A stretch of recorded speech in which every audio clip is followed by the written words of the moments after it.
রবিউল, রবিউল,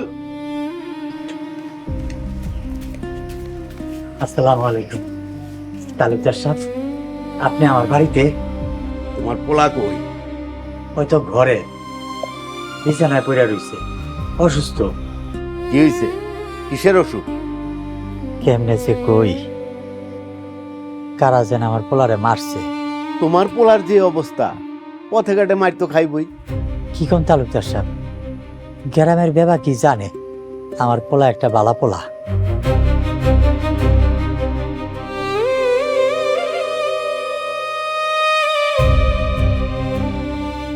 গ্রামের সবাই ভুল জানে। তোমার পোলার খোঁজ খবর নাও। তোমার পোলা তো একটা লাফাঙ্গা। কেন তালুকদার সাহেব, কি করছে আমার পোলা? তোমার পোলায় আমার মাইয়ারে রাস্তাঘাটে ত্যক্ত বিরক্ত করে। তোমার পোলার লেগা আমার মাইয়া কলেজে যাইতে চায় না। এইটা কি শুনাইলেন তালুকদার সাহেব? এমন তো হওয়ার কথা না। তোমার পোলারে জিজ্ঞাসা করে দেখো, তাইলেই বুঝতে পারবা।